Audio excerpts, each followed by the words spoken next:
Strange clown sightings reported in multiple locations across the country. New Bedford featured on Ghosthunters, and a whole bunch more to talk about on this, a YouTube-only edition. Episode 470 of Spooky South Coast starts right now.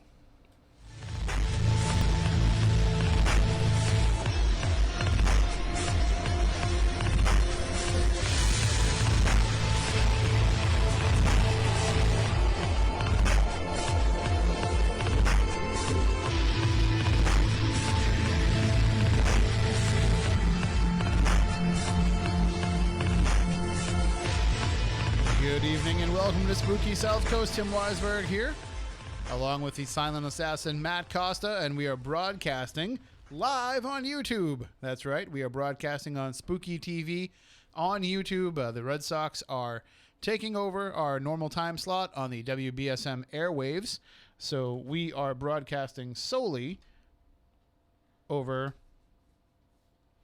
the YouTube airwaves. I think I got that all set up now. Yeah, that's good. We were going through the usual setup and everything, and I still haven't gotten the hang of it. I still have to figure out exactly how to do this correctly on my end. Matt Costa is doing a fantastic job. He's running from computer to computer, closing doors, turning off fans. He is making things happen. Just getting punchy from punching all these buttons. But meanwhile, I'm like, this one's green, this one's red. We're getting it. We're getting it. Beep, beep, beep, beep, beep, beep, beep. So, why do I have a feeling? That's a little inside information right there. Right, the behind closed doors. I got a feeling that's going to be the new YouTube clip for this week. It might be. Well, I can tell you this much, and of course, you can call in during the show tonight at any point, 508-996-0500, 877-996-1420. I'm just going to spin the phone around. Hold on.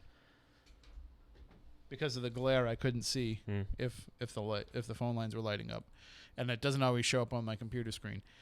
So we talk about the paranormal here each and every Saturday night, normally on the WBSM airwaves, but we also do it here on the YouTube channel as well. And you can talk about the show right there in the chat room. If you look on the YouTube channel, you can see the live chat right there. We also have the hashtag SpookyLive, which you can use even though we're not on the radio right now. And that means we can work a little blue if we want to, because we're not on the radio. So if we could, but we're classy guys. If we want to drop a couple Billy bombs, which is what we're going to call them now, if we want to drop a couple Billy bombs, we could. But we're going to try and respect the rules of broadcasting, because that's what we do. As Matt said, we're professionals.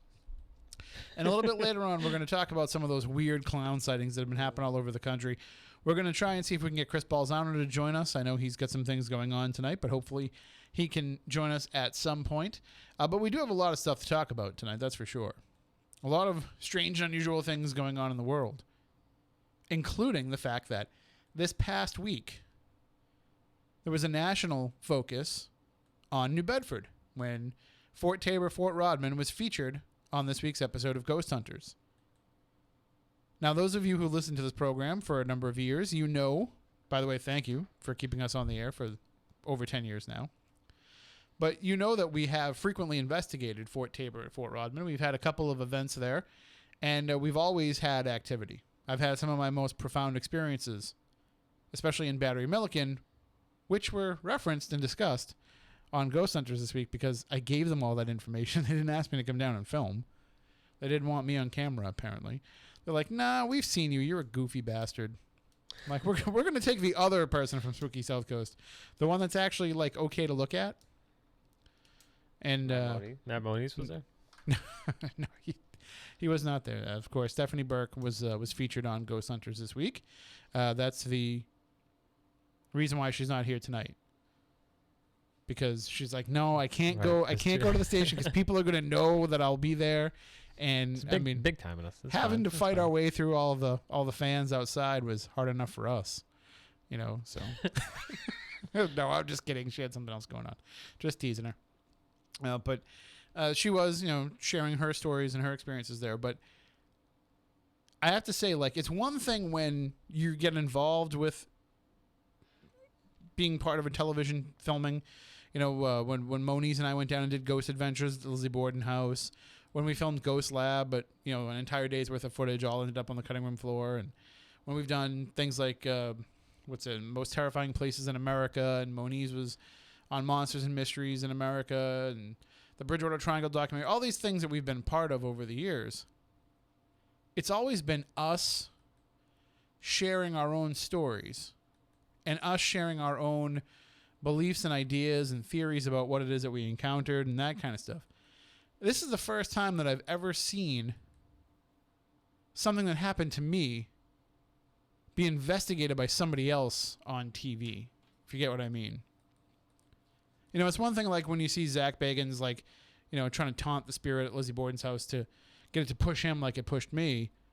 But it's really it's very surreal to see the crew from TAPS walking through Battery Milliken looking for the Shimmering Man, or looking for the same sound of the roof caving in on them.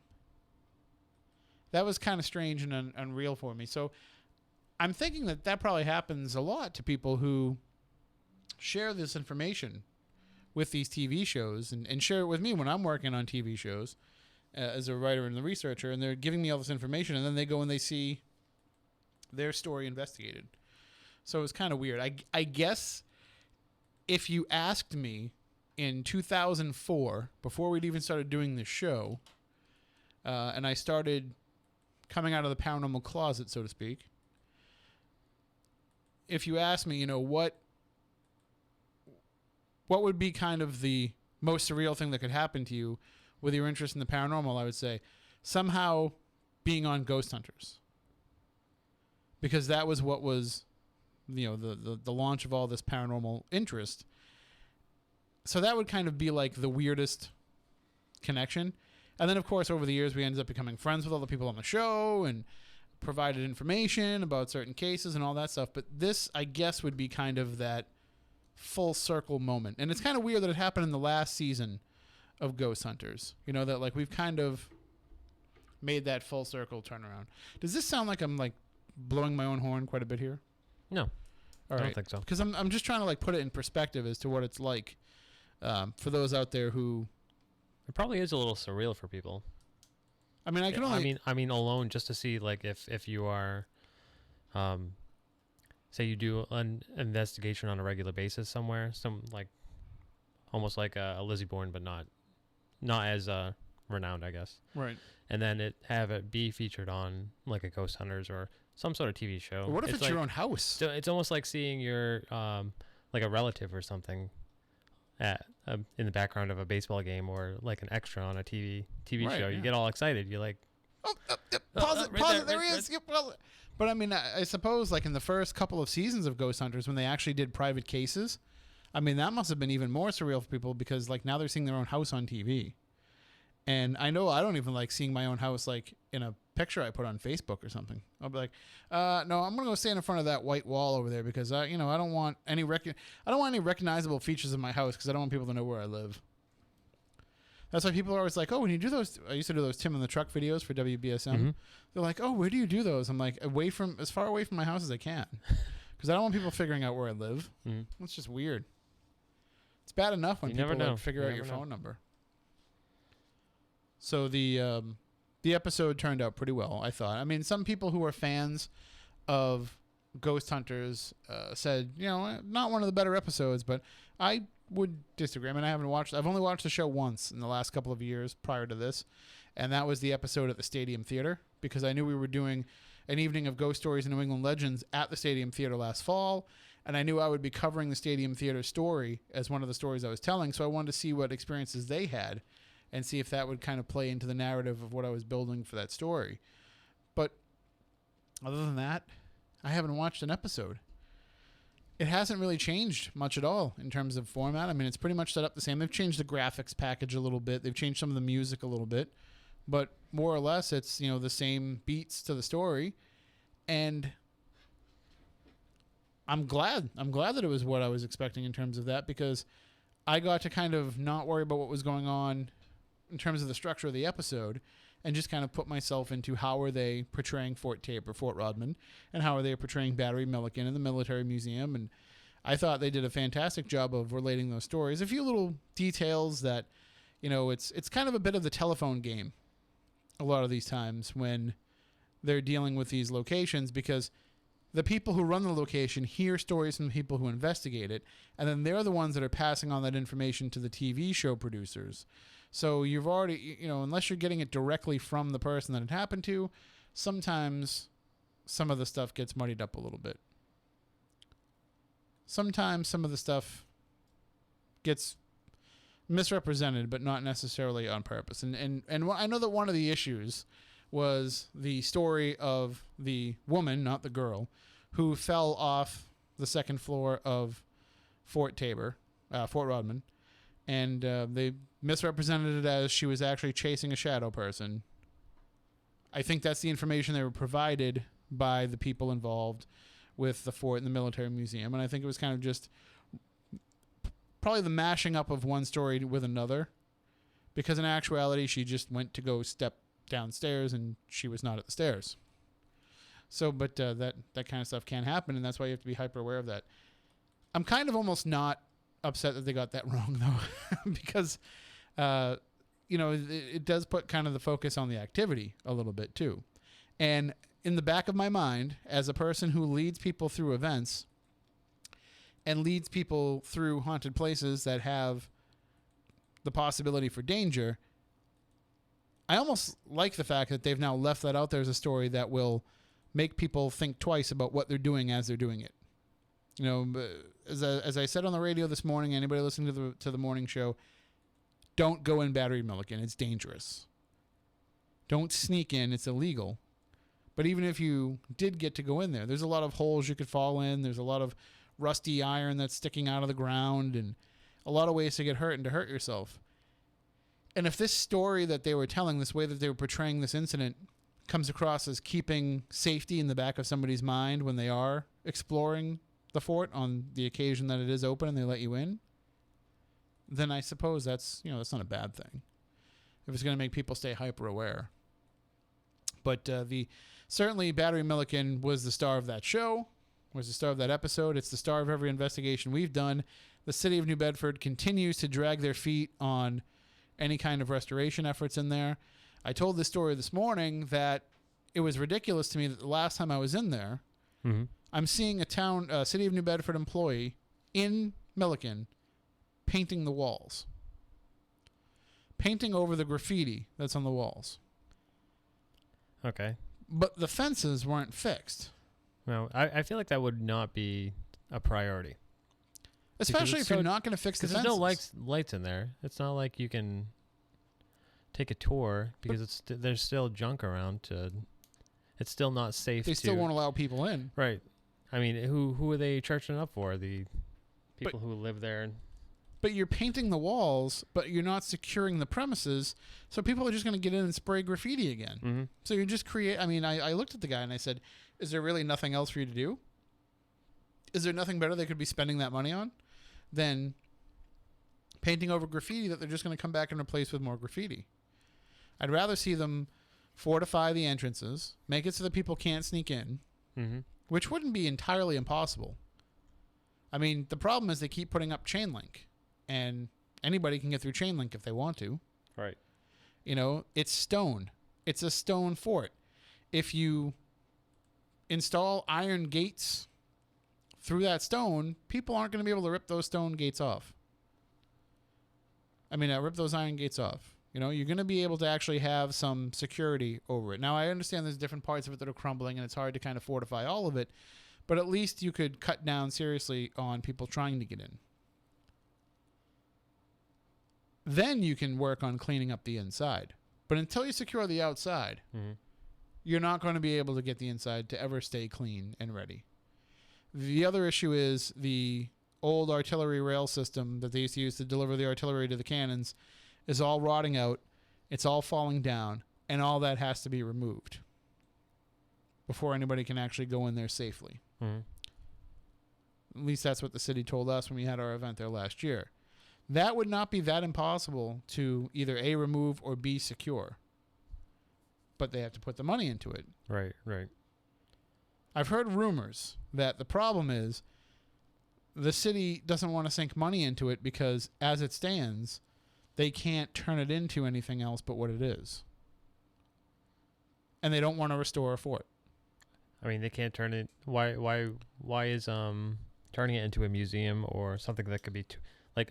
I'm not exactly sure. Is the fort itself are there tours inside the fort, or is it just an outside? They only do inside tours on certain events for certain days of the year. So they only open it on a handful of times. It used to only be open twice a year during reenactments. Now they've started doing like the Pirate Weekend and a couple of other things, our paranormal events, different things where they'll actually open up the fort doors. But the problem is the rumors that I'm hearing is that the interest in that area, in that whole peninsula, that whole point, is not on maintaining and restoring the fort. It's on turning it into something completely different, something commercial. So, which I think would be terrible. I think that as the owners and as the custodians and the stewards of that property, the city has a responsibility to respect the history of it. Right. It's a beautiful fort. It's a great park. Mm-hmm. You need that park as part of the city. Well, I don't want to get too involved in New Bedford politics, but I mean, I know they charge for parking. They do have a beach there. They charge people for parking. Yes. Where does that money go? Why doesn't that get synced back into the beautification of the fort, or turning that into more of a destination for people? I mean, these are certainly questions that we could ask the mayor's office. My assumption would be that it goes into, some sort of general fund, some sort of public works fund that isn't earmarked specifically for the fort. Where the only real way you can see your money in action at the fort is to make a donation to the military museum. And there's still a lot of work they want to do just on Fort Rodman proper too. They want to be able to clear those upper levels out and fortify those upper levels. They've started putting in some railings so that people can't fall over the side. They've started making the staircases safer. Eventually, they'd like to have the entire top cleaned up and repaired so that people could actually access the very top of the fort, so that people could access the lighthouse. I went up to the top of the lighthouse. It was pretty dangerous. There's a lot of work that needs to be done there to be able to let people get up into that. There's the smaller batteries. Of course, there's Battery Walcott, and I forget the name of the other battery, but the two that are between the pier and the fort, those have always kind of been open and restored over the last years. But in recent years, they've also dug out and cleared out the batteries that are on the way to Milliken. So now those are all unearthed and cleaned up, so you can go and explore those. When for the longest time, those were covered with brush. Mm-hmm. And there's work they could do to Milliken. I think the key now is they would like to keep Milliken as covered as they can, because there's no way to keep people out of it. Right. There was a good point in the chat room saying that now that it was featured on Ghosthunters, maybe there will be more of a spotlight put on it. Here's the problem with that. It goes both ways. The fact that it was featured on television and it's now become a destination point for people, you would think that the obvious answer is, wow, we can make some tourism money off of that. Mm-hmm. But we've been telling the city for 5, 6, 7, 8 years now that they can make money off of it. And they just don't care, because in their eyes, the risk outweighs the reward. Mm-hmm. The safety aspects outweigh whatever revenue they can get in. I mean, do you think with this episode being premiered, there's going to be a negative influence of all the people? Absolutely. All the people breaking in there now? It can go the other way. More so, because I've heard of a lot of people breaking in there, and not that it's hard to break in. Well, walking in. Right. And doing their own investigations now, you think it's going to be a lot more prominent? I guarantee you that the night that show aired, I don't have any statistics. I don't have any of the police log in front of me. I probably should have called just to find out, just so I'm not talking out of my ass here. But I guarantee you the night that show aired, the police had to go down there and remove people from Battery Milliken. I believe it, yeah. It had to have happened. Or at the very least, they should have been down there, because I'm sure people were in there after that episode. I'm sure people watched that at 9 o'clock, mm-hmm. and by 10:30 they were down there and they were exploring Milliken. The other problem with it is, too, somebody has to be there to supervise it if you're going to allow it to happen. You can't just keep it wide open and be like, people can go in there and explore anytime they want. You have to keep it open. You have to keep it regulated. As I said,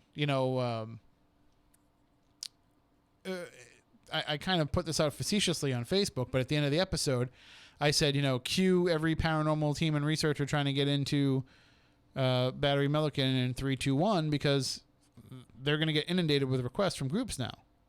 I was seeing it before the episode even aired. Groups were contacting me, asking me like, hey, we're doing a YouTube project. Can you help us get in there so we can film? And as anybody knows, money talks. I mean, these TV shows aren't just asking for permission to get into these places. They're paying location fees to be able to get in. If another TV show came, let's just say, for example, I don't know, we'll pick Amy and Adam's new show, Kindred Spirits, that debuts this fall on Destination America. Say they're getting ready for the next season, and even though it's not connected at all to the subject matter that they're covering, they're dealing with, people who are haunted by family members. But let's just say they said, we want to go film at Fort Taber. Mm-hmm. Then the city could look at that and say, well, we can make another $2,000, $3,000, $4,000, $5,000 off the location fee, and plus all the permitting that has to get involved and all that stuff. Or they can look at it and be like, no, we don't want any more people trying to get in there because of what happened after it was on Ghosthunters. We discovered for Ghoststalkers, we discovered a prison in Philadelphia that was untouched in terms of paranormal research. This was the sister prison to Eastern State Penitentiary. It's called Holmesburg Prison. And the stories that came out of this place were incredible. There was a riot there. The warden was killed in his office. There was a lot of different deaths that took place. There was experimentation that was done on the prisoners where people died. There was a lot of negative stuff that had happened there. And when Chad and John investigated it, they had incredible experiences there. And there was not a lot of dancing to try to get into that prison for filming of Ghoststalkers. The person who was in charge of the prisons, she had no problem giving me information as much as she could, as much as she had. She had no problem giving me the home phone numbers of guards and former wardens who were retired. And I spent hours on the phone with these people. Some of them didn't even make it into the show, and some of the information they gave me didn't even make it into the show. But everybody was very forthcoming with information about what happened there, and stories and personal anecdotes. And even if they never had a paranormal experience, I knew as I was crafting the script for that episode, as I was crafting the history of that episode, I felt like I knew everything about the place. And I just had this feeling that once this episode aired, Holmesburg would be just as much of a destination as Eastern State Penitentiary. In fact, apparently the saying being sent up the river when you go to prison had to do with those two prisons, because they were down the river from each other. Oh, really? And they would use the river as a way to transport the prisoners. But anyway, so basically I'm thinking, Ghoststalkers is going to make Holmesburg the next star location. So the episode airs. It's met with a lot of positive reaction from the viewers anyway. Ghost Asylum is asking me to find them some East Coast locations, and they're interested in Holmesburg. And I tell them, well, Holmesburg's a great place, great story, great history. You guys have a different approach than Chad and John had. I think this could work. I contact the prisons, remembering how easily and willing this woman was willing to work with me on crafting that episode. And the response I got was, they had such a terrible experience from the first time that they're not interested. I said, well, what happened? I wasn't there for the filming. What happened? What did they do that made you feel like it was such a terrible experience?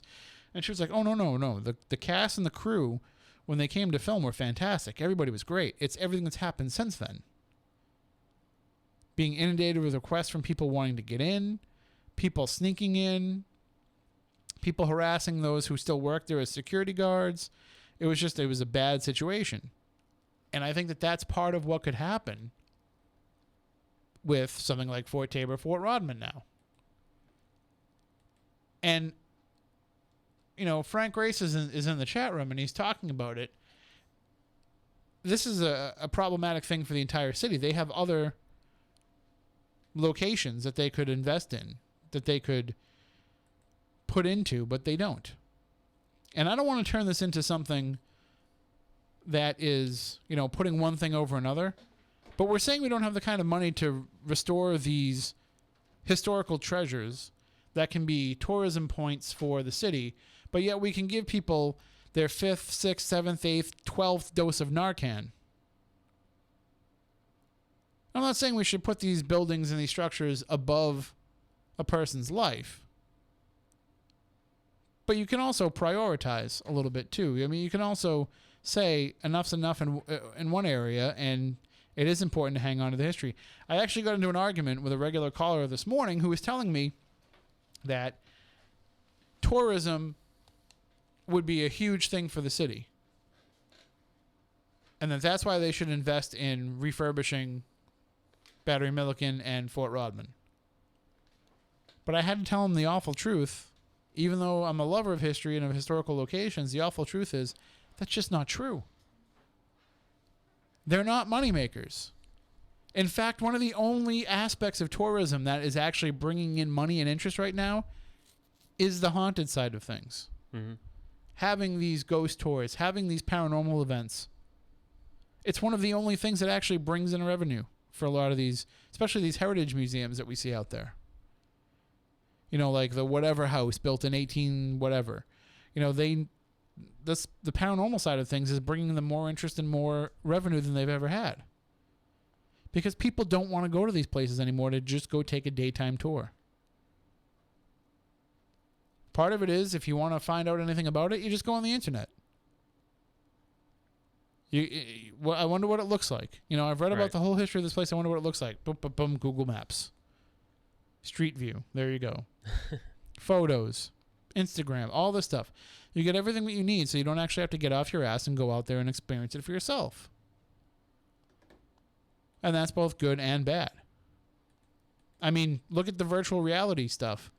Eventually people are going to... Listen, I think that Destination America did and I'm not just saying this because they're one of my employers, they did a fantastic job of building that VR ghost hunt with the Tennessee Wraith Chasers that they released through their app. If you throw that on Google Cardboard, you feel like you were there. You feel like you were investigating right alongside those guys. And if we can create that type of experience for people to go and take a tour of someplace, then why would they leave? Why would they need to be there? The paranormal is the one thing that you have to be there to experience. You have to be there in person to experience it. Just watching it on TV or through virtual reality is not going to be enough. Nope.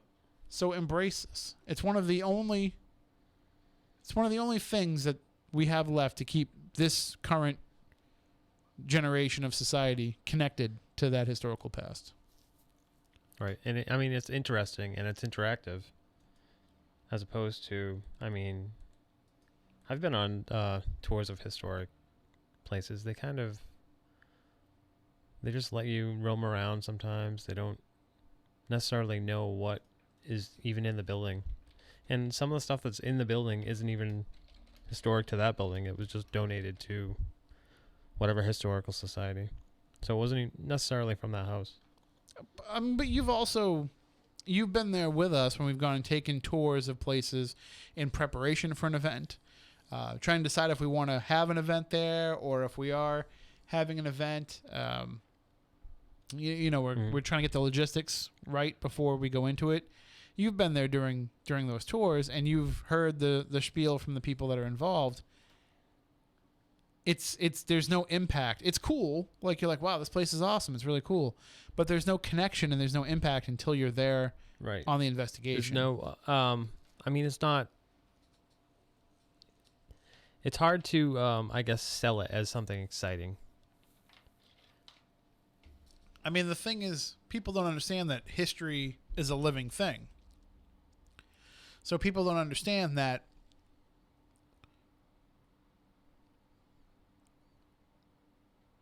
I'm trying to put this in a way where it's not kind of condescending in any way, but what's happened in the past is in the past. The only way that it's going to be part of your reality is if you go there and experience it for yourself.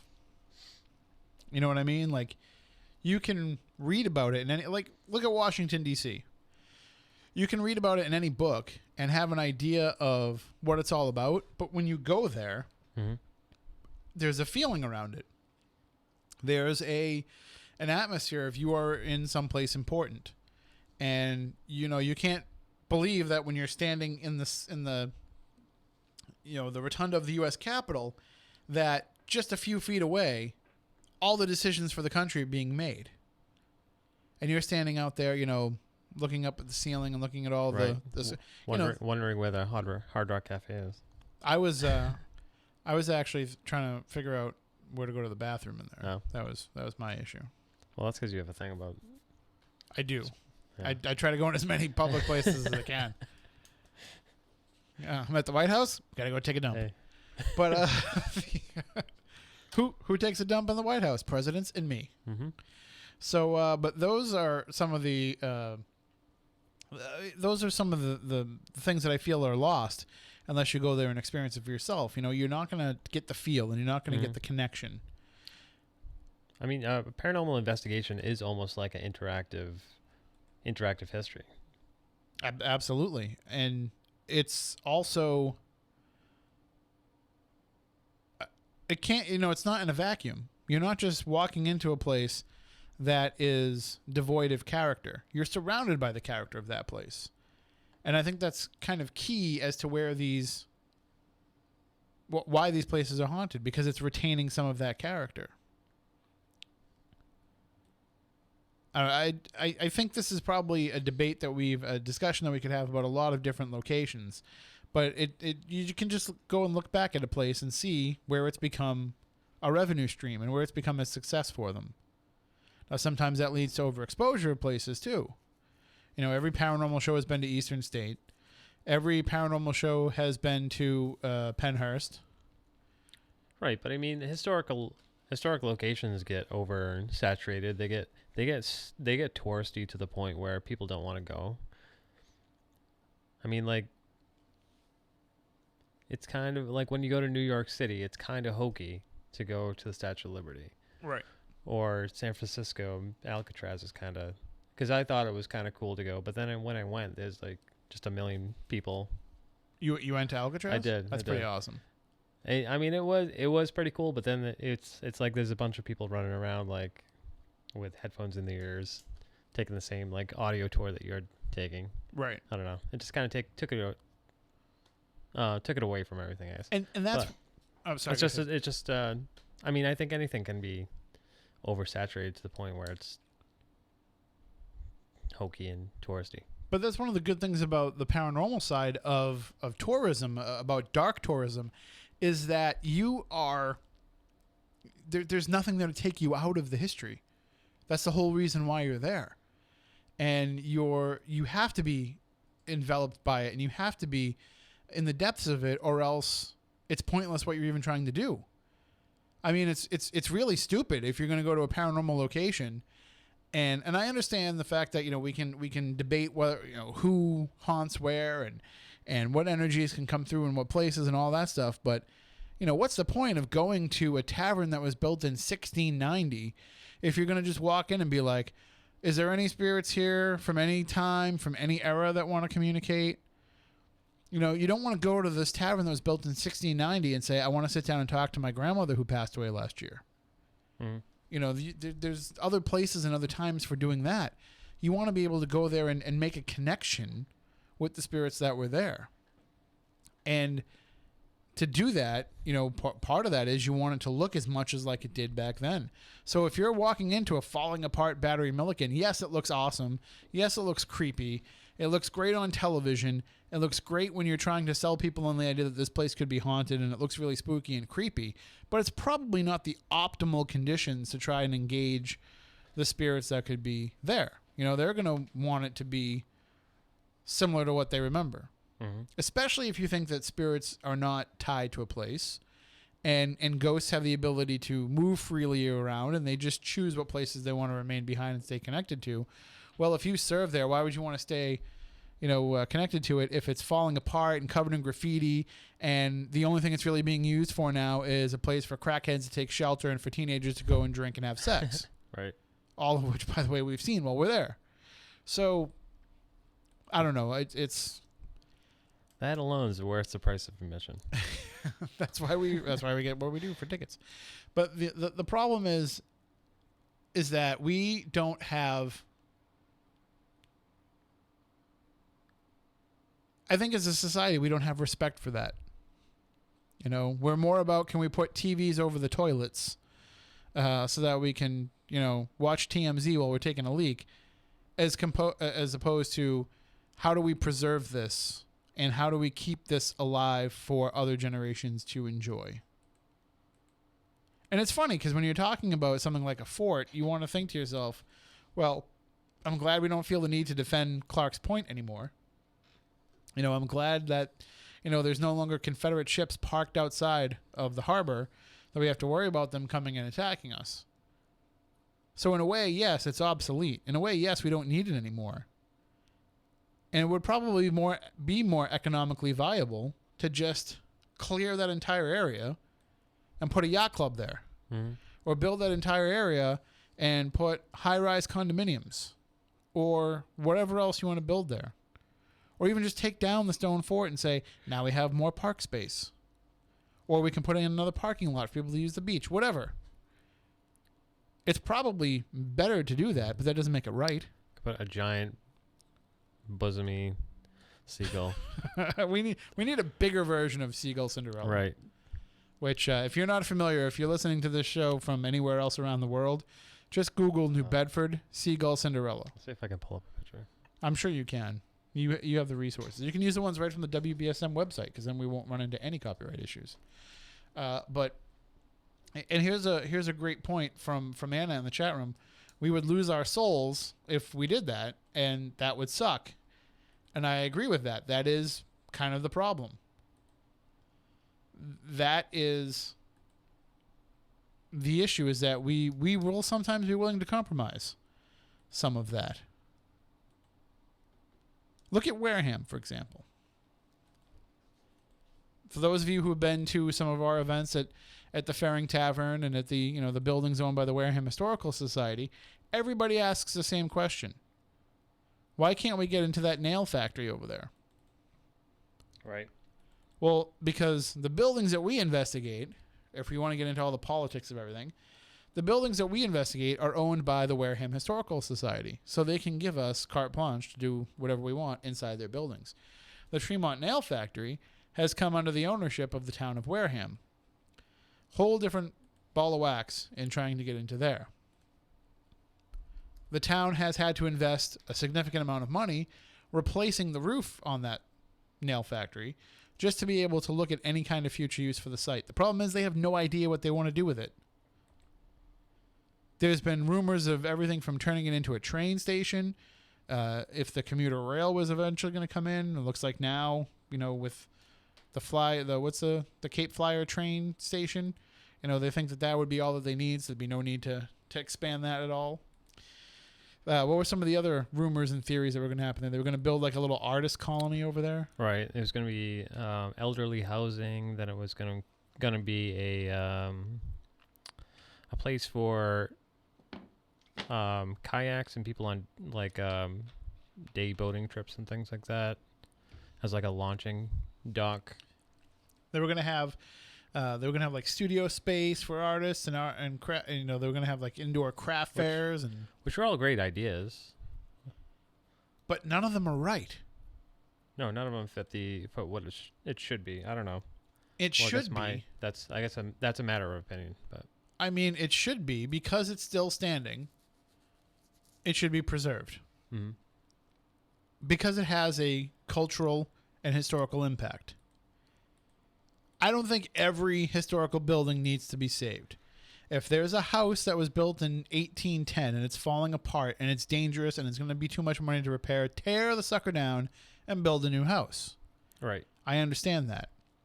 But if you have something that is culturally significant and has historic value and isn't that far gone, and if the possibility of allowing people to continue visiting it can outweigh the cost of refurbishing it, then to me it's a no-brainer. But maybe I just don't live in the real world anymore. Maybe I don't live in the world of today where people just don't want to fork out that couple of extra dollars. I don't know. I'm just sending Chris a message because he's coming in. Typey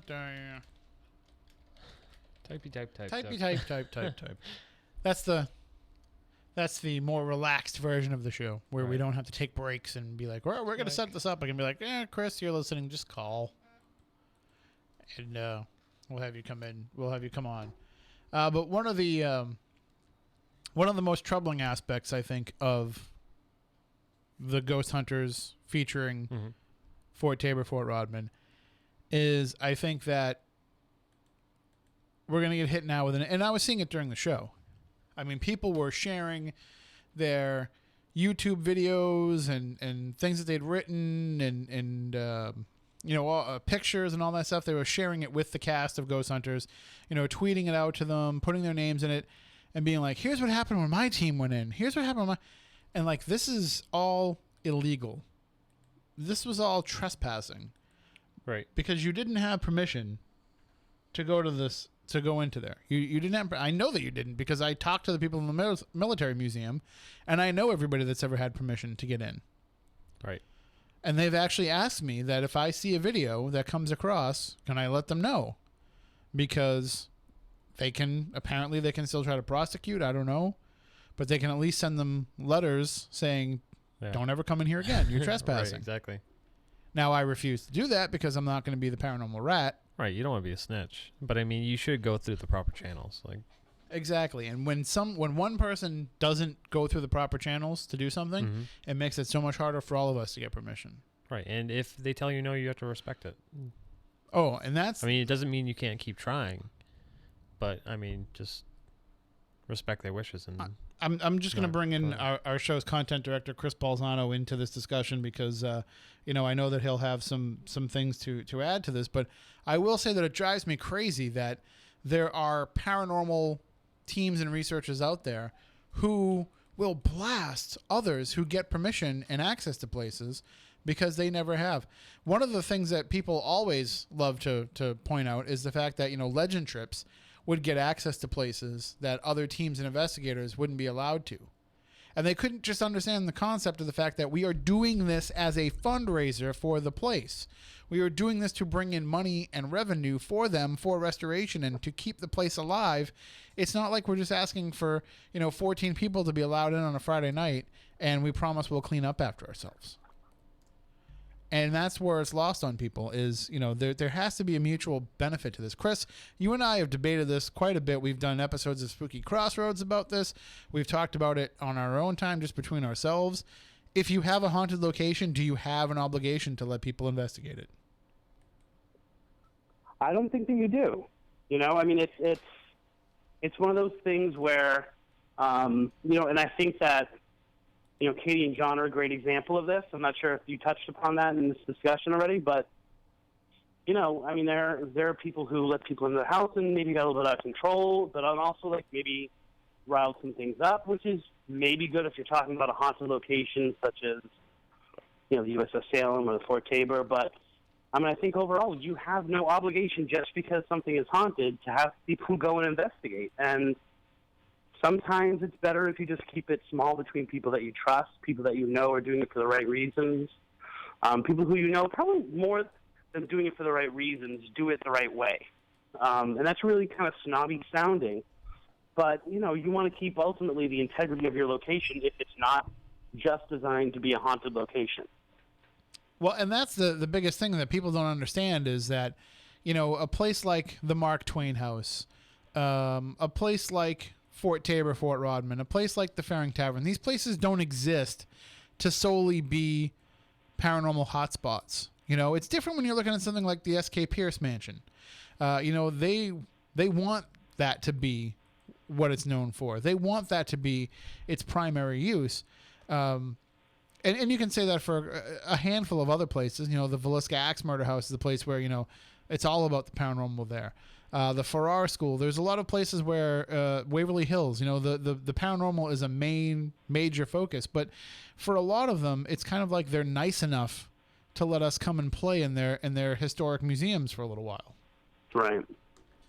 Right, and they've got other stuff to do.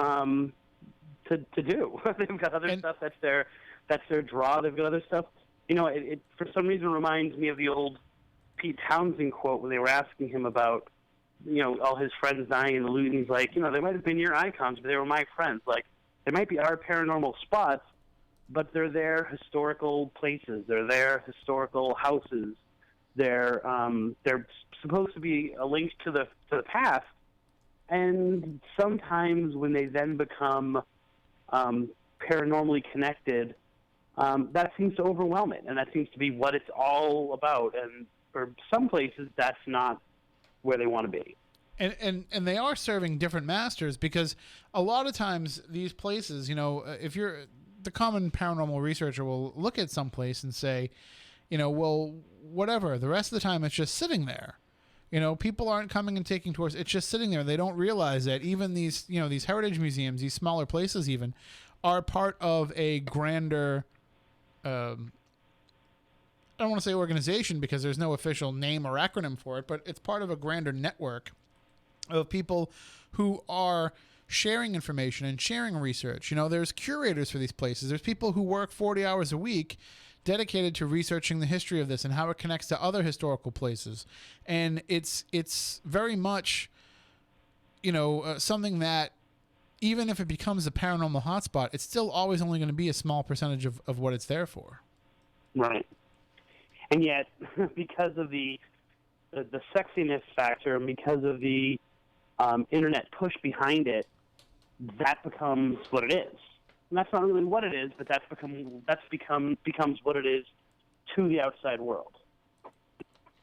There's a point that was brought up by Corey in the chat room on YouTube, and he said, the ghost thing won't always be as popular as it is now. You base a location of the paranormal off the paranormal. What happens when the ghost thing is replaced with another fad? I don't know though if that's, first of all, I mean it's probably at the point where it should be waning already. And it doesn't really seem to be, in terms of people wanting to explore that on a personal level. It may wane a little bit in terms of there won't be as many TV shows about it. Maybe there'll be 3,500 Blog Talk Radio shows this week instead of 4,500. But it's not going to ever be at the point anymore where it'll completely go back under the radar. I think that the box has been opened. And it will always stay out there for a segment of the population just because of the fact that we're all connected differently now than we were the last time there was a paranormal boom. But I think that even if interest in the paranormal wanes, even if these shows stop being on television, it's still always going to be a pretty viable option for these places for tourism dollars. I mean, I think that there were some places who, even before the most recent boom, still kind of tapped into the paranormal. I mean, that was, I'm talking when I first started in the mid and late 90s, there were plenty of places, the Breakers, for example, in Newport, like they advertised that these places were haunted because they wanted the money from the haunted tours that would go through that. And then people would, like that, and then they would come back to the normal tour. And so, it's not as if these things weren't haunted before, and it's not as if there was a segment of the population who was tapping into that. So I think even if the major part of this paranormal stuff goes away, and I'm not sure, like you're saying, I'm not sure it's going to, ever, the pendulum's ever going to swing to nothingness. That I think that those kind of places, ghost tours within local towns, the haunted house that converts itself to a real haunted house, but it's advertising that this is a haunted house that we've actually just turned into one fun one, but it does have a history. And then, of course, there'll always be those places that are in the neighborhood that people assume are haunted houses, and some people have kind of embraced that part of their house's mystique. So I really don't see it ever completely going away. Well, I mean, I think just like we always need ghosts, we always need haunted locations, because we have to feel like there's always going to be that connection to the past. I think it's something that is, psychological and even subconsciously soothing to us to think that there are still those who hang around in certain locations where you can reach out and connect those. And we like to think that we make that same kind of lasting impact on the places that we're a part of when we're alive. Yeah, and it's if you look at trends, and this is just going by what come across as my wire, people who approach us to be on the show, the haunted location book is replacing the haunted area. Like, it's no longer haunted Boston or haunted New Bedford. It seems to be more, here's this experience in my house. And that's probably, if we had Dr. Pulliam back, it's probably the hugeness of the movies that focus on one single case and things like The Conjuring and Annabelle. But I think that part of that medium has changed, and I'm getting a lot more of the here's this one family's quest to get rid of their demonic ghost thing, as opposed to like here's an area that you know very well, and here are the ghost stories that come from it. We always say, like with Legend Trips, one of the taglines that we always use was, come for the ghosts, stay for the history. And that's something that we've always kind of felt here with this show.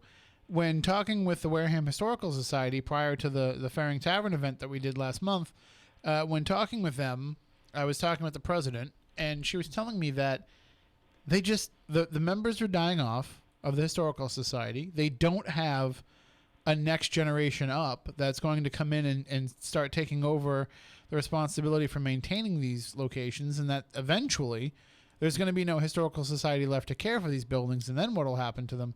And I think that, and as I've told her all the time, push the paranormal aspect of it, because that's what's going to bring in the younger generation, and that's what's going to bring in people who will fall in love with these buildings and want to stay and want to join and want to help take care of them and help preserve them.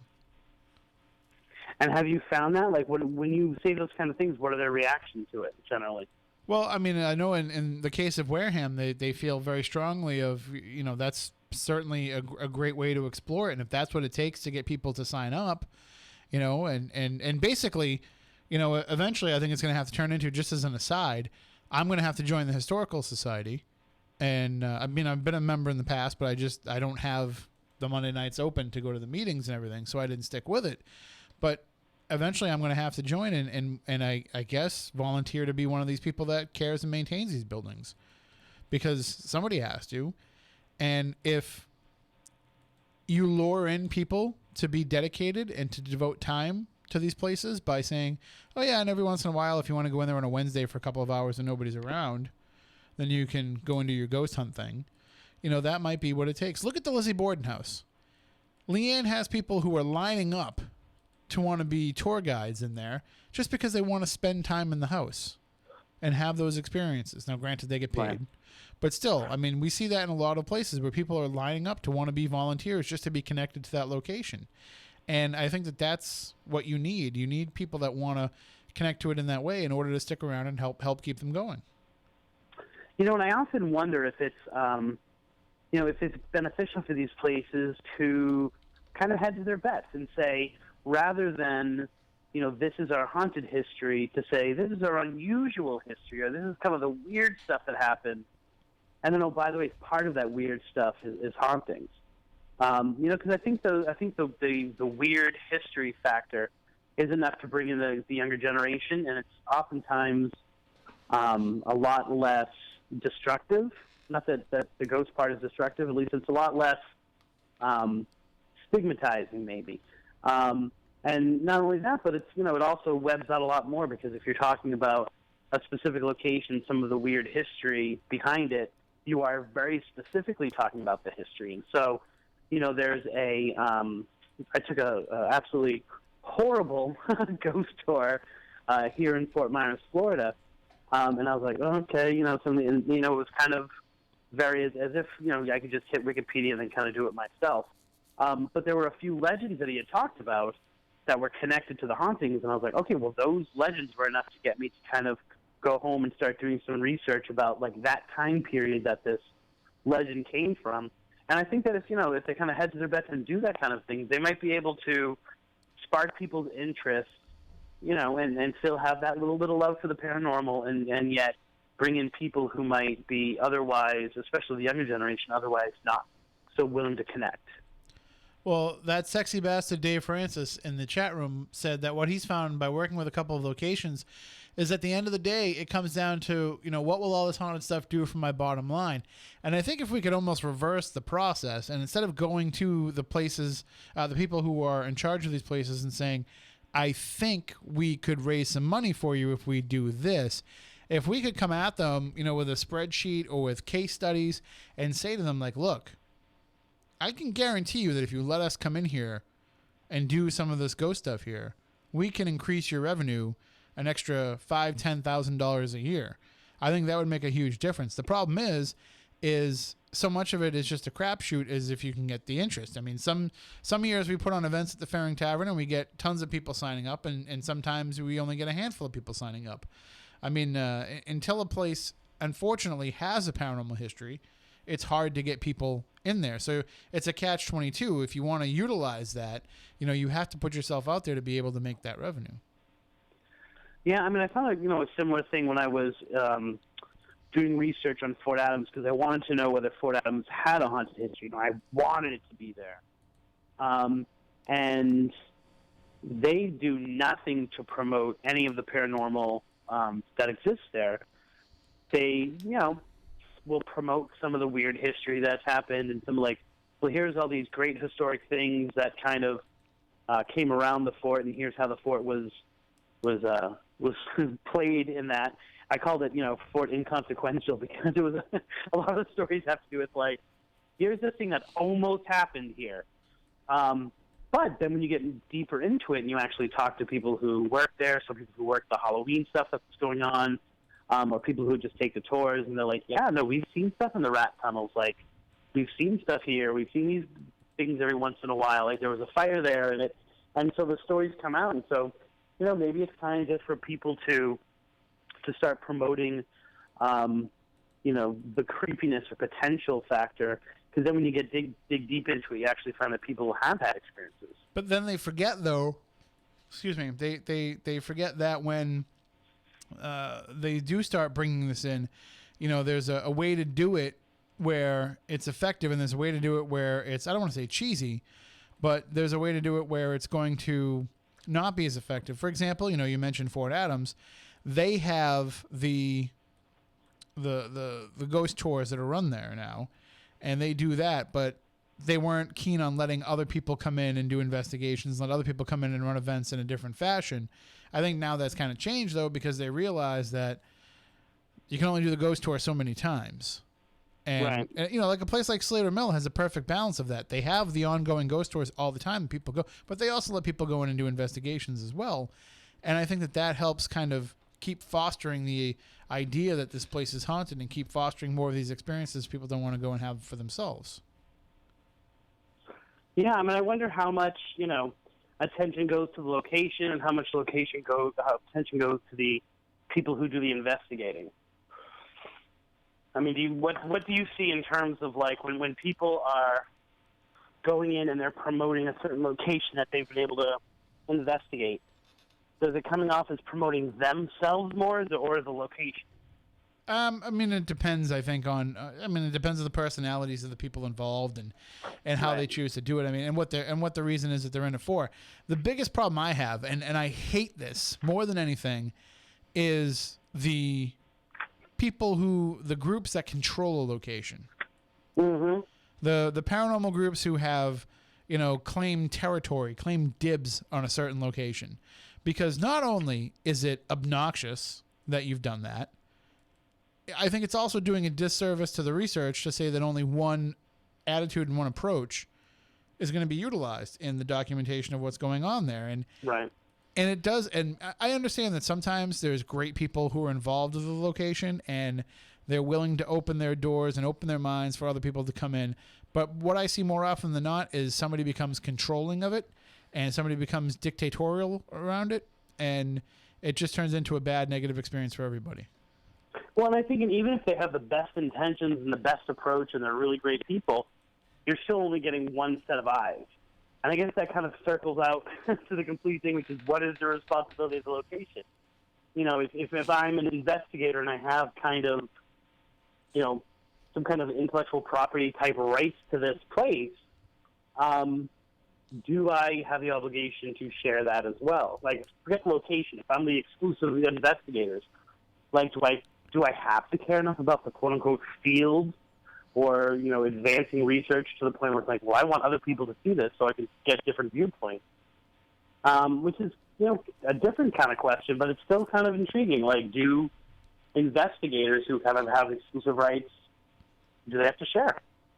Well, I mean, part of the problem is that the people who are involved in running these locations don't understand the world that we work in, and they don't understand how it all works. So when they have somebody that comes up and says, hey, I'm willing to take all that on for you. I'm willing to be the person that can handle all that and booking who can come in and who can't, and overseeing all that side of thing and controlling the flow of information on that. I'll be more than happy to help. That for a lot of these locations, they're kind of overwhelmed by that aspect of things. And they're like, sure, that'd be great. I mean, I actually got asked by a location to kind of be the paranormal vanguard, and I refused because I said, I'm not going to be the person that ultimately makes that decision as to whether or not somebody can get in, because for one thing, there's a lot of people that I wouldn't let in based on what I've seen or what I've heard. And I would have to kind of vet that group out and see how I feel about whether or not they should be allowed in. But at the same time, too, the minute you tell somebody no, it becomes, well, he runs events there, so he doesn't want anybody else to have the opportunity to get in there. Or they're trying to pull something. The fact that what makes you the ultimate judge? Like, right. What makes you the great judge of a person? I've seen some of your friends. I know, you're one of them, so what does that say? I know. I wouldn't trust anyone who has me on their speed dial. But that's part of the problem, though, is like, even if I was the one that's making that decision, I'm only basing that decision on what I've heard or read or seen about these people, and I don't know who was putting out these reports. I don't know what kind of dramatic dynamic was involved in that stuff being put out on the internet, so it's just too difficult to get into all of that. I think if you're going to let one in, you kind of have to work with others and be willing to let them in. But then again, at the same time, you have no responsibility to. You have no obligation to. Right. I just, you know, I know that there have been times where I have looked down on someone basically because someone who I respect told me that's someone to not respect. Right. And sometimes I've been proven right, and sometimes I've been proven wrong with that. And so, yeah, like, I think you would have to, if you're going to let it open to everybody. But you don't have the obligation. You know what I'm saying? There's no law that you could create. You know, the Paranormal Exposure Act or something like that, which would demand it. It's just kind of the right thing to do. It's almost like there should be, you know, we've had this talk before, we've had this discussion before, but, you know, it's almost like you need to have, and other people have tried to start this, but like a database of who these people are. At the very least, just because you want to make sure you're not letting criminals into your location. We see all these stories. You've documented them all in the past.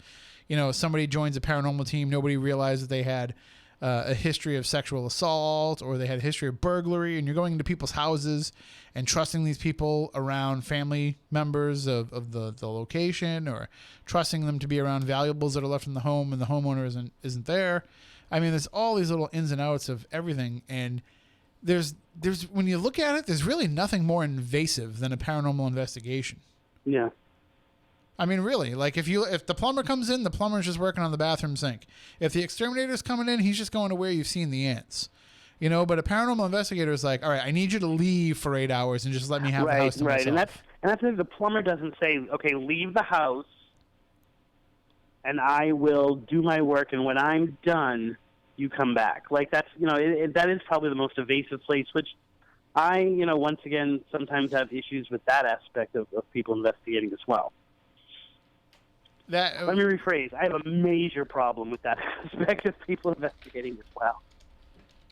But what can you do about that, Because that's kind of the way that it's been set up, where people think that's the way that it has to be. Right. Well, I mean, it's education. It's like, where are they getting their information from? I've never had a family leave when I've been in their house. I would be terrified to have a family leave.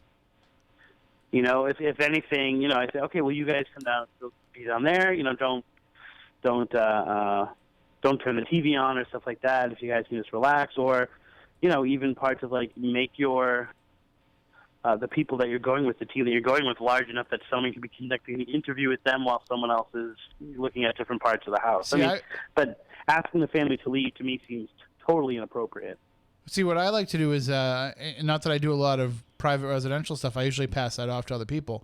But what I would want to do is I would want to have, okay, fine. If there's 8 people living in this house, I want 7 of them out of here. But I want one person sticking around, and I want that person involved in the investigation. Right. I mean, how do you know too that I agree. it could be attached to those people that are no longer, that have left the location, and all that kind of stuff gets into all that.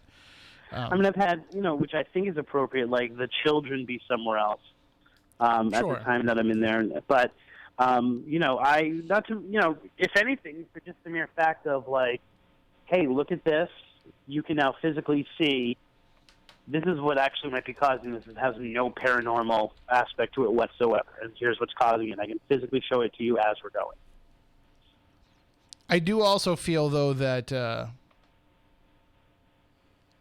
in some ways it's good to have someone willing to hold the hand of somebody that's in charge of one of these locations. It's good to have somebody that they can rely on that can help them navigate this world without being controlling, and can help them do it in a way that's the most effective, because I think more often than not, if they just decide, hey, my place is haunted and I want to let people in, it causes a lot of people who would be interested in that to be skeptical. Because, now all of a sudden your place is haunted? How come I've never heard of this before? Right. And that used to be the first thing I would look for is, hey, let's conduct the interview in your living room. Not just because it's a warm place, but that's usually where people keep their books. That in their bedrooms. And so I would just, as we were talking, like, be glancing around, like, how many paranormal books do they have? If their Jeff Belanger collection was too big, I'd start to get skeptical. Right. Yep. Understandable. You're looking if at my this book collection was there, either they were insane or, they were somehow obsessed with me, which never happened, by the way, but, it would have been that kind of situation. So it is, and I think that all those things are fine if, as an investigator, you are thinking, okay, I'm going to factor this in. This is, as I'm figuring out the mathematical equation of what might be happening here, I have to make that a variable that these people love the paranormal. Right, and I actually would kind of use that as almost like a shutoff to some degree. When I'm looking for places, for locations for some of these TV shows, I will get emails or Facebook messages from people that start with, well, I contacted Ghosthunters about this, and this show, and none of them got back to me. Well, that, to me, as far as I'm concerned, more often than not, that means somebody else already did the work for me, You're nuts. Right. I'm not going to your house. We're not going to your place. Right. Right. It's very difficult dealing with families, and it's very difficult dealing with the emotions of that. And when people start to, submerge themselves in paranormal culture, they tend to see the paranormal in everything. And it's one of those things where, and I've been a victim of this, and sometimes I've ridden that wave, and sometimes I've not. They start to see signs all over the place. Oh, yeah. And sometimes that's the best things you can do for them is to meet with them and talk with them. And I think that one of the things that I've gotten from investigators, maybe not so much the last couple of years, but, maybe the 10 years before now, kind of leading up, has been that they go in and they investigate like on the very first night. And that's one of those things where, I'm very, very much against that. The first night should be an interview. First night should be a conversation with them, and an investigation may come from that. Like, you may start looking at places, but I think for a while people were getting away from that, and they were like, nope, I don't want to know anything about the house. I don't know anything. I want to go do my stuff first. Right. And I see a relevancy to that, but I really can't condone that kind of practice. Like, I really think you should have an interview in the house with the people before you actually go and, take all your equipment out.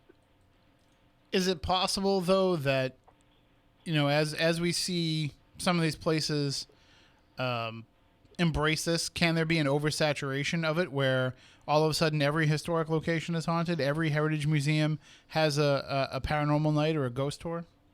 Would there be too much? I think there's there's a chance of, if you have 27 ghost tours running through New Bedford, that would be an oversaturation. But if you were to have a ghost tour in a haunted location in every town, that would be different, because it is actually, somewhat different than the next one. So I don't fear that kind of oversaturation. What I fear is, some place like the Keys, for example.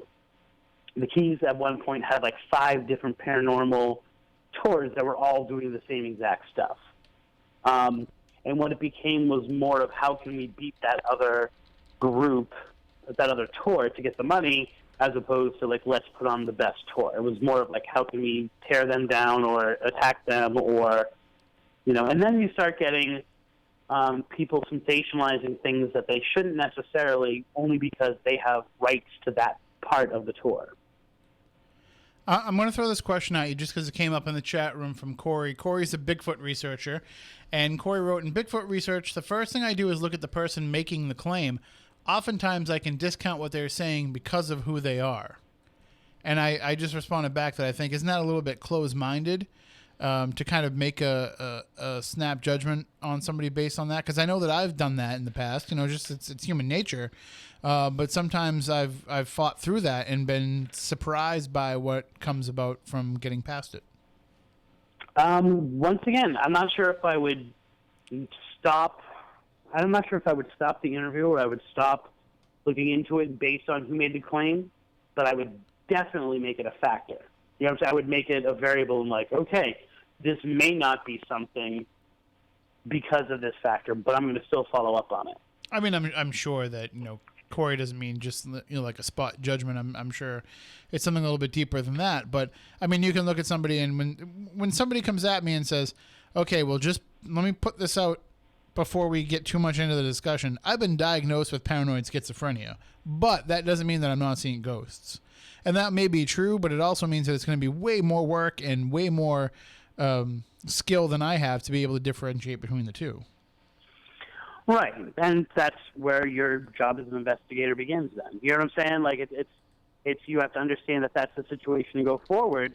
And then, of course, the reverse of that is, the theory that those who have mental disorders and are having psychological issues actually are more connected to the paranormal because blinders that they may have are removed, And so you talk to someone like Jackie Barrett, and she, claims, so many of those people are actually seeing things. It's just like their eyes are being opened because either A, there's some blinder that has been taken away, or B, the drugs that they're on actually have taken them to a different level of understanding, which is both scary and then also kind of makes sense, though, It does, but I mean, there's times when you can look at people like you were saying. You're looking at the library that they have. You're looking at their interest level, and you're saying to yourself, I think that it's entirely possible, and it's entirely plausible that I'm just here because they want somebody to listen. They want to have somebody to kind of validate their interest, to kind of support their, I don't want to say delusions, but kind of just support their quest to want to be connected to this world. Right. And it's it used to be, and I followed this for years, the Charles Robinson idea of like, just if I publish this, your name's not going in it. I'm going to give you a fake name. I'm going to make a location, not your real location. I'm going to put layers that kind of hide things. And then that holds its own for the documenter. That holds its own weight because sometimes that you then get accused of faking things and inventing stories. So I got away from that to some degree, but I still think it's a really good first layer of like, just so you know, anything that I do, I'm not going to be publicizing who you are as I'm publicizing the case itself. Well, certainly. And there are people who, at that point, will stop the conversation. Oh, sure. Yeah, because you're not feeding into it. So right. So that's even a better probable test than actually discrediting them completely based on their background. Well, certainly there's a lot more to discuss on that, and we invite everybody to comment and share their thoughts and feelings. We'll take your thoughts and feelings on social media using the hashtag SpookyLive. You can also call in if you want, 508-996-0500. But before we run out of time, Chris, there is another topic that I want to jump into and I want to cover tonight because there's something going on out there. There's something happening. It's creeping me out, man. I'm also totally getting this. We're not getting any revenue from this ad on YouTube because I'm playing licensed music. But it seems like we're hearing more and more reports over the last couple of weeks of something that I know is near and dear to your heart, something that you've been researching for a long time. Yes, it is.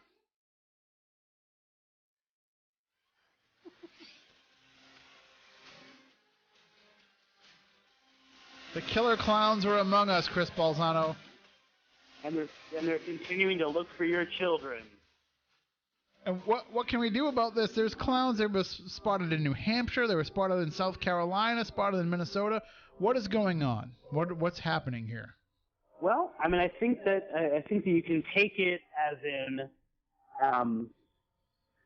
two different routes. Okay, so the first thing you can say is this some kind of promotion? Is this something that is being used to advertising and a lot of free press for something? That's the first thing I always jump to when I see a cluster of these. And of course, you have the new Rob Zombie movie, which came out this week, and so there are some people out there. I'm not familiar. What is it? Well, it's called, what is it called? 31. It's about a group of clowns who go on a murderous rampage. Ah. And so some people are saying, all this is happening because they're promoting that, and every time now that, anyone spreads this stuff and uses the hashtag, creepy clowns or scary clowns or that, Rob Zombie is also using those same hashtags, that same social media vein to publicize the movie. So this is all just viral marketing? That's what some people are putting forth. Now, I'm not sure how accurate that might be, considering the fact that, you're from Massachusetts, you're into horror, and you didn't even know he had a movie coming out. Yeah, but wouldn't these reports be a way to kind of get that on people's minds before they even... you know what I mean? Like, sure. I just thought we were under attack by killer clowns from outer space. This is way more awesome. Except for the fact that the movie's been out for, 5 days now, so... But these reports... How much of an impact it had on the box office. So. Well, but I don't know if it's necessarily I don't know if it's to draw people out to the theater to see the movie. I mean, those days are gone anyway, I think, for the most part, for a lot of smaller films. But I think just to have that awareness and to have it be in people's minds. Right. If you're Rob Zombie, wouldn't you want to screw with people? Isn't that kind of wouldn't you want to kind of create this urban legend situation, whether your movie was going to be a hit or not? I mean, this seems like it's right up his alley. Well, he's never had big box office openings, and so I'm not sure if he's consumed with that. Right. But there is kind of a, it's the reverse in terms of a movie like that comes out and then the clowns appear. So when it happens and it's that close, you have to kind of wonder, is something going on with marketing? Because but then, you look at it and you say, it hasn't necessarily been in locations or enough that it's hit and been connected. In other words, are you really doing your best to promote things in, South Carolina or Ohio? And I think back to, what was it, the show on Comedy Central that was putting those things around Boston that they thought they were bombs. Oh, Aqua Teen Hunger Force? Aqua Teen Hunger Force. Well, that was a major market for them for that show because, it's a show that was targeted towards college people, and Boston is a college town, and so it made some sense to have the marketing happen there. I'm not sure if it's as smart a marketing idea to have it in these somewhat random locations, except for the fact that it has, to some degree, ignited the creepy clown phenomenon again. I mean, part of it, though, is it's the way that it's done. If you wanted to be Rob Zombie and put this out as marketing for your movie, you would want to have a scary-looking clown just sitting on a park bench in plain view of everybody. And the stories, especially the ones that are coming out of South Carolina, is that these clowns are coming out of the woods. They're trying to lure kids into the woods. In one case, a 14-year-old boy was heading to a school bus stop, and he told police he was chased by a black-clad man armed with a knife while wearing a clown mask. So this doesn't sound like something that would be, just movie marketing, because it's too dangerous, it's too scary, right, and it's too over the top. So maybe it's also the possibility that somebody's jumping on this opportunity to kind of play out their own sick, twisted fantasies. And I think that you also have to take into account that over the past month, we've gotten a lot of fan art and a lot of concept art coming out of the new It movie. And so that kind of helps to mold the way that someone who is creepy is going to approach the world. I'm not sure. I mean, I continue to get emails, even though, my exposure to the world is not, my, digital footprint is nowhere near what it used to be. I still get emails from people who want to talk about, no, my best friend really was kidnapped during the creepy clown era of the early 80s. No, my friend was physically attacked. This one, my sister was pulled into a van, or someone I knew was pulled into a van. And it's like, well, everything that you're telling me, I understand that it's, you're saying it passionately and all these things, but there's literally no police report that says that happened. And so I wonder if kind of in the same way, these reports are coming out and people are saying that stuff is maybe more intense than it is, and all they're really experiencing is the actual creepiness of it. And then, of course, the other part of that is that kind of thing is so popular that someone who is going to, someone who's unstable might take the persona of a clown. And you can go and just search. I think Lauren Coleman's an excellent source for this. He was tracking, he's been tracking crimes that involve people who are dressed as clowns for years. Whether it's, what are they, the Gigolos?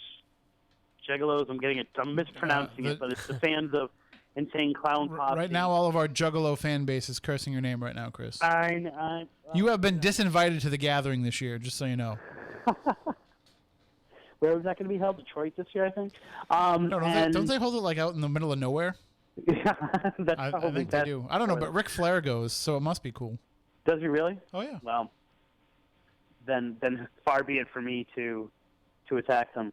But and it's oddly enough, it's not an American thing exclusively. We obviously had the shooter in Colorado as well as these things ignite. These things ignite people who are already kind of unstable. That being said, it's not the easiest way to abduct a kid to be that brightly dressed. You know, I mean, to be that obvious. Like, that's not really the MO. And if you're saying, well, like, they can lure people in that way, because I don't know too many kids who are compelled to follow a clown. I think that there are easier ways to take kids if your goal was really and truly to take kids. I think between Rob Zombie, between 2 different movies this summer featuring the Joker, that these clowns and kind of the creepiness that goes with them and the psychotic nature of them and this kind of fascination with crimes that involve people who are wearing this kind of paint, I think it's at a fever pitch. And I think the people that are doing this are more looking for attention than genuinely trying to hurt anyone. I mean, it strikes a chord in everybody. I mean, everybody has a fear. Clown will eat me, can't sleep. Clown will eat me, can't sleep. Clown will eat me. Everybody has a fear of clowns, I think, to some degree. Can't sleep. And I think that we kind of want to be scared by them. Right. So that even if we see somebody dressed as a clown, we're going to perceive it as being a scary clown, even when that might not be the intention. Right. I mean, I don't know if people who like clowns like that. I mean, I think to some degree it's a dying art. And, that's not a bad thing. But, I also have to say that in the past year, I've had more students in middle school who know of the statue of the clown, urban legend. That was really nice of you. Like, why would you not really nice of you, why would you put a statue of a clown in my bedroom? Oh, and they're like, I didn't put a statue, or, and it's and it's actually some creepy dude who's been, like, hanging out in their room.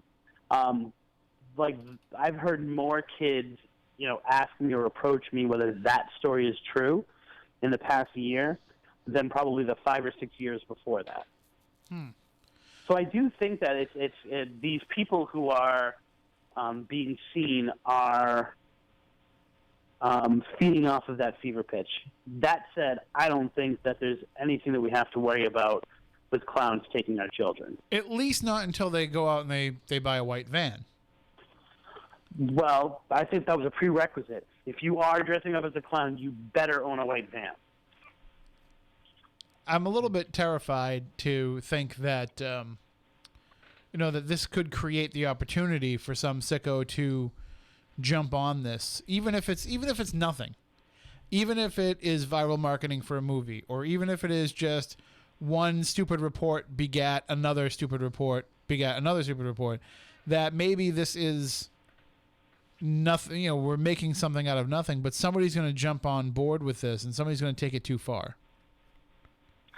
I mean, I would be frightened of someone taking it too far and not meaning to, but I'm going to hold fast to, like, I don't think that if my goal is to take a child, if my goal is to lure a child, I am not dressing up as a clown. I am not, just because in addition to all these stories coming out, so it would be the worst thing. Like, when there are reports of people in red cars, if I am a criminal, I don't get a red car. And I think even the people who are unstable, and I worked with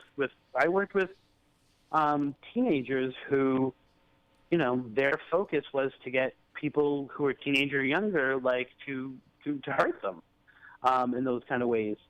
And having conversations with them about how they would go about things, like, I would say, you should never be let out of jail. But that said, they were smart enough to know how to, for a long time, not get caught, regardless of their sickness. And so I don't think that would be the best way to go. Like, if everyone is driving a red van, if everyone's driving a white van, you drive a black van. If everyone's dressed up as a clown, you're dressed up as nice as you could possibly be in a suit. I mean, if you look at clown history, if you look at, say, 1955, little Georgie Denbrough would have had no problem, interacting with a clown he saw hanging out in the sewer, because people just had a different approach to clowns then. there's a different trepidation now that kids would have for clowns. I can't think of any kid that would be like, oh, look, a clown in the woods. I want to go see the clown. You know, I think that they would just naturally be afraid. Do we go back to Gacy as kind of the turning point of when people became afraid of clowns in general? Well, I mean, we think we can go back to that clown scare. And it's been my theory for years that clown scare was caused by Gacy. Right. And so I would definitely connect those two. And I think that, you know, I think that we don't live in that culture anymore. Like, clowns used to be big and huge, and there was a clown on TV who you watched every week. And if you were our age, you watched him every day because it was on reruns, and there was a familiarity with that, and there was a calmness about it that just doesn't exist anymore. And I think part of that has to do with people, maybe because of the stigma, not continuing the tradition of it as well. Like, if everyone's going to hate you, why would you dedicate your life to this study? And so, yeah, I mean, I can take it back to Gacy. I mean, not Gacy in particular. I don't think people saw his clown or associated the clown with him, and then therefore they stopped liking clowns. But I think that he was the spark of all of those reports that eventually really led to tainting them. I mean, there has been kind of a long history of clowns being, I'll say, ingratiated into our lives in a way that, you know, you don't even think of them as being clowns. Like, you know, Bozo, as you were referencing before, you know, we had the Larry Harmon version of Bozo here in Boston growing up here in New England. And, you know, it's almost like he superseded the makeup. And Ronald McDonald, you sometimes even forget that Ronald McDonald is a clown, you know, because it becomes such a part of the character that you don't even realize that. And I think that is also, you know, those are kind of friendlier versions of an actual clown. If you go out and see a circus, a traditional circus, and see a traditional circus clown, you know, they're usually not to be trusted anyway. No, I agree. And I think that Ronald McDonald's a great example, because if you just kind of line up the last 40 years of Ronald McDonald and Ronald McDonald spots, whether it be animation or whether it be live action in the commercials, not to mention the fact that I haven't seen a Ronald McDonald physically in a McDonald's. Oh, I don't think you ever will again. No. Since I was a kid. But the Ronald McDonald himself has moved away. Like, the shoes are no longer big, the outfit's no longer biggy and bulky, the guys are skinnier, the makeup is more subdued, and so even like you can't kill a great trademark like that. But he has evolved to the point where, like you're saying, you forget that he's a clown and he's just Ronald McDonald. You know, the Ronald McDonald that we grew up with, the one that would have been on the TV commercials when we were kids, I believe, if I remember the story right, he came to the Plymouth McDonald's when they had done a refurbishing when I was a kid, and I lived in Plymouth. And the actual television actor who played him in the commercials came to the Plymouth McDonald's, and people said that he was kind of an odd guy. I didn't go, even though I lived right down the street. I didn't go there, but the kids who were talking about the next day in school were saying, like, he just seemed really weird. And I think that's par for the course. We think of clowns as being portrayed by weird people, but maybe people become weird from portraying a clown. You know, this is going to sound really silly, but you know, I worked for Chuck E. Cheese. That was like my first official job, like my senior year of high school. And I was a game technician, and I learned how to fix all the games and get out the jams and everything like that. And one night, a friend of mine said, like, I need you to be Chucky, just for this one performance, because I got blah, blah, blah. I was like, okay. And I had been the other performers before, and, you know, my specialty because of my girth was Mr. Munch. And when I was Chucky, there was this incredible feeling that sounds really, really cheesy, but cheesy, that everyone loved me, you know? And it wasn't me. They couldn't see me at all, just like you can't see who a clown really is. And I think that there becomes a disassociation with who you really are when you play a part like that. And it's easier if, like, no, I'm known as Willow from Buffy the Vampire Slayer, and you go to cons and stuff like that, because you're still you. You don't dress like Willow, and Willow's not that different from your average person. Like, it's still Alyssa Hannigan, right? But, like, when you're a clown and the love is being, or hate, or fear is being bestowed on that character, all of a sudden that starts to gnaw at you a little bit more, because you're finding it hard to separate that person from the person that other people are perceiving. So I'm going to blow your mind a little bit here with some Ronald McDonald research that I've been doing as we've been talking. Are you ready for this? Yeah, I was rambling on so you could do some research. You might actually know about this, but you might not. First of all, there was a Ronald McDonald whose last name was Voorhees. I did not know that. Or it might be pronounced Voorhees. But I want to say Voorhees just for the sake of this discussion. Yeah, of course. It's way cooler. The Ronald McDonald, who was probably at the height of some of the commercials that we remember from 1985 to 1990. So I'm talking about, the Do You Believe in Magic? You'll always have a friend with big red shoes, Ronald McDonald, that version. The car guy. See, I didn't know that. That blew my mind. I did not know that it was the Toyota guy. Oh, did I just kill what you were going to say? You just did, dude. Yeah, the same guy that plays the Mr. Toyota in the Toyota commercials. The guy that's like, we're having a Toyota-thon. Come on down and to your local Toyota dealer. That's Ronald McDonald. I'm sorry, I didn't mean to step on your lead there, brother. No, that's fine. I couldn't believe that. I guess, maybe I had heard that at some point. Oh, my God. Somebody just mentioned Willie Whistle in the chat room. Wow. There's bringing back some memories. Willie Whistle. Yeah, Willie Whistle was not a nice clown. Willie Whistle would have taken you out into the woods.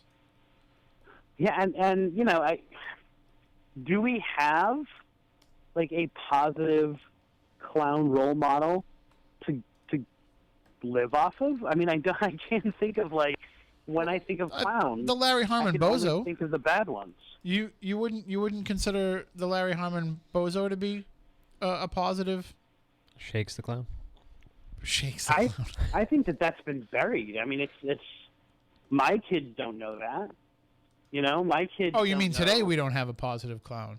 Well, yeah. I mean, I think that we've had 30 years of I think we've had 30 years of Rob Zombie movies, and I think we've had. And I think that there's an association just with paint like that.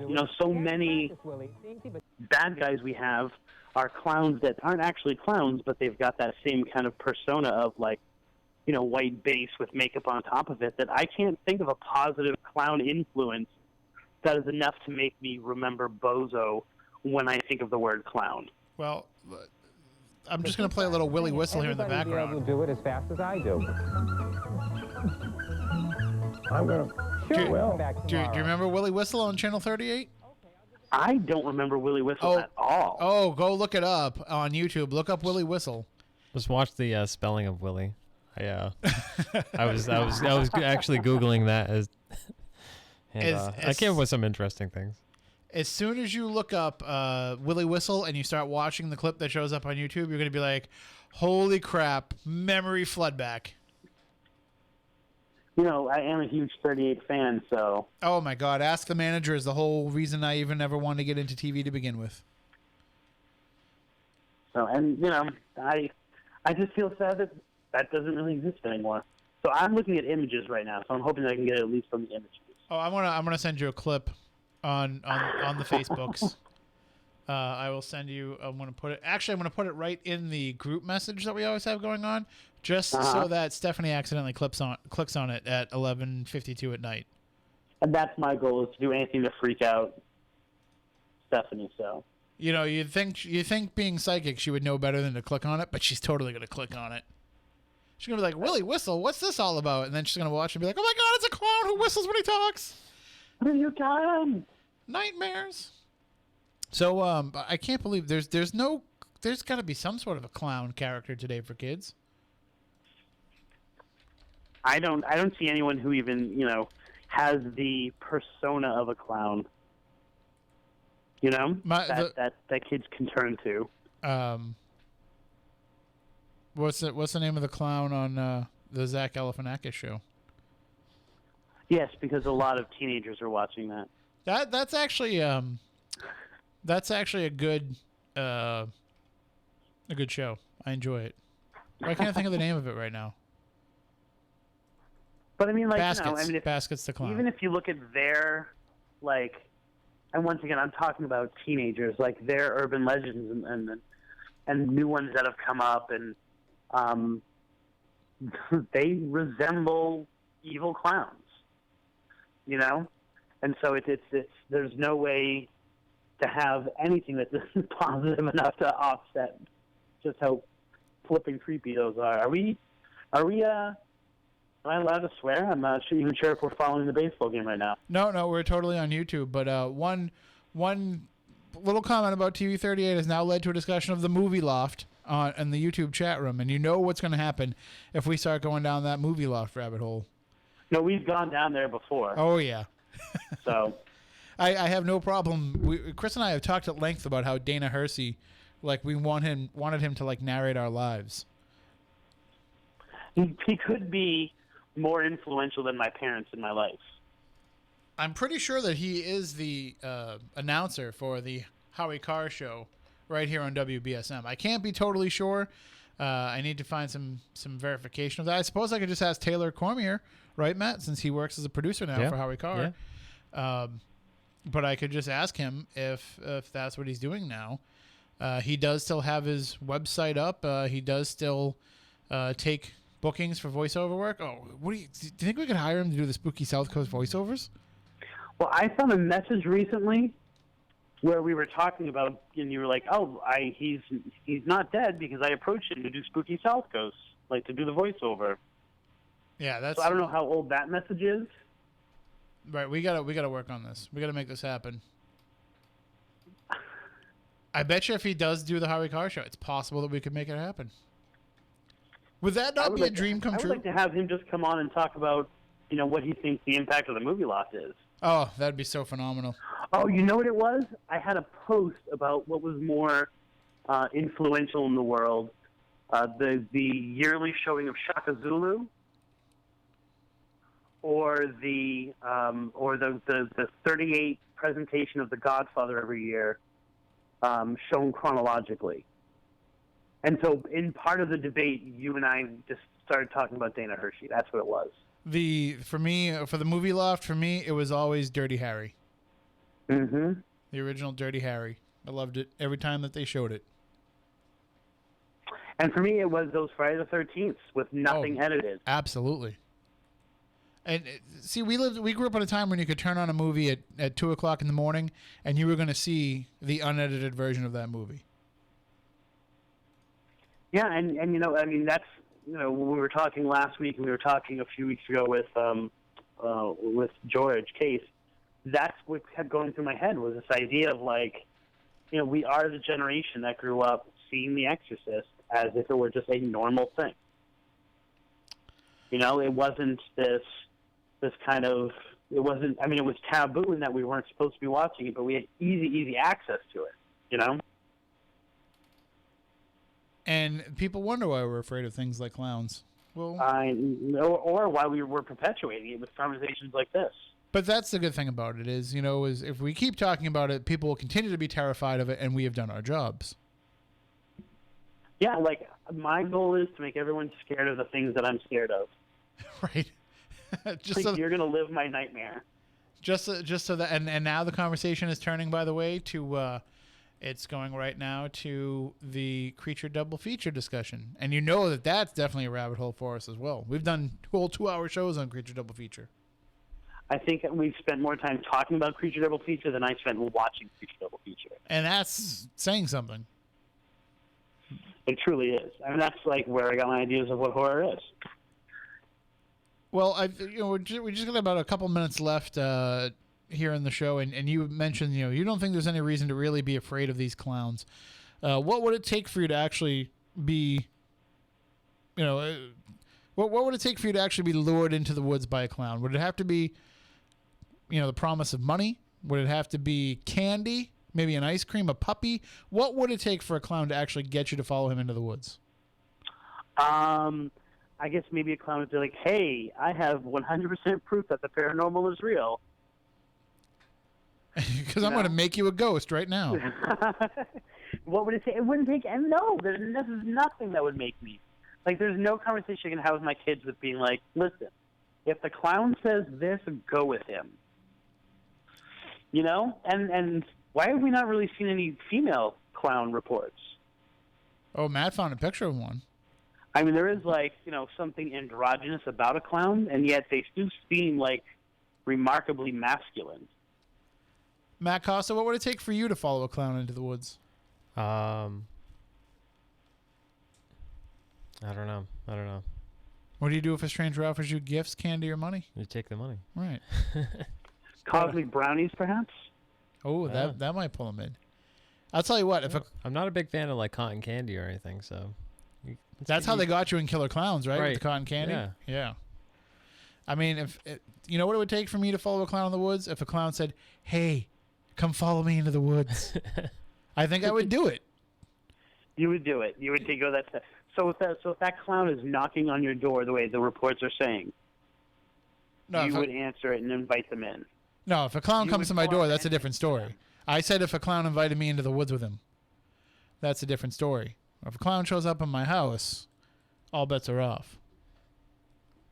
Okay, but imagine, your family's not home, it's just you.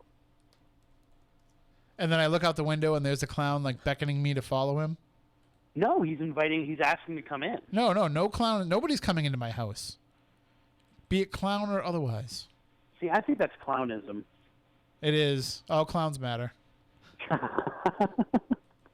All right, that's a good way to end it. Thank you, Chris, for joining us tonight and for sharing some insight onto this. And at least we can feel a little bit better tonight that the killer clowns have not landed from outer space to take over the world yet. According to Christopher Balzano, therefore, if anything actually happens, feel free to sue me for money I don't have. All right. And you can say Balzano told me it was safe. So we were at times eloquent, we were at times insightful, and we were at times downright goofy. All in all, a very successful YouTube-only show. You don't agree? No, I thought that was your closing. No, I was looking for you for validation. Oh, no, I completely agree. I wish I had caught the first hour.